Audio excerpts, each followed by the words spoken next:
Up next, how you can make large loads of work manageable, and tips on finding time in your daily transitions. This is Emara Academic Solutions.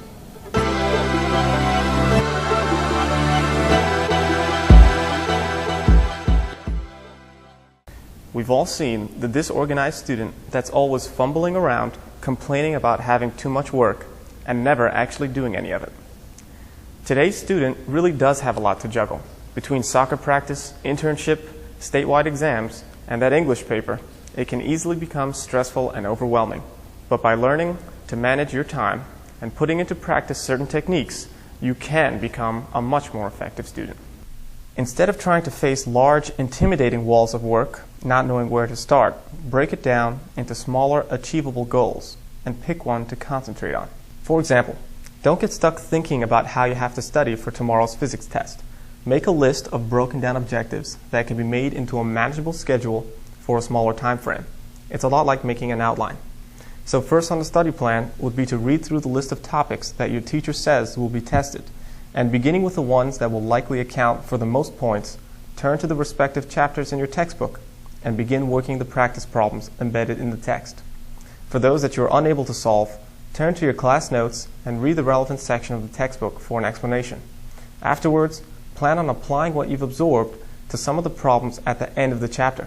By looking at this layout, you'll be better equipped to prioritize and focus on the specific goals you need to accomplish. And to help distribute your assignments within your schedule, giving an adequate block of time to each of them, that more general list of tasks will be useful.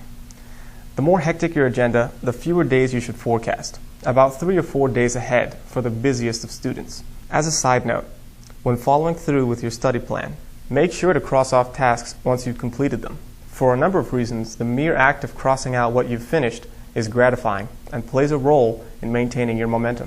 I've found that it serves as a subconscious incentive for even the most math-averse students to solve simplification and algebra problems. Learning to effectively manage your time is a small investment with large returns in increased productivity and reduced stress.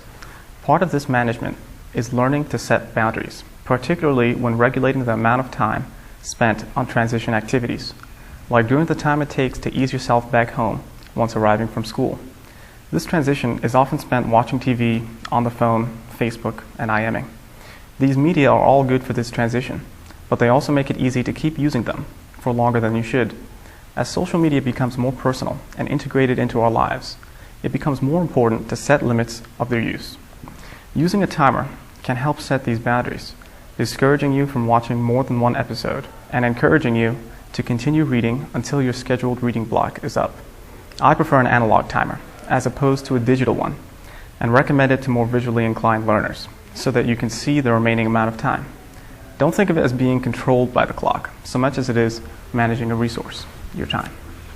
Another reason to follow honest boundaries is that by compartmentalizing tasks, you can focus more clearly on what you're doing, getting the most out of more.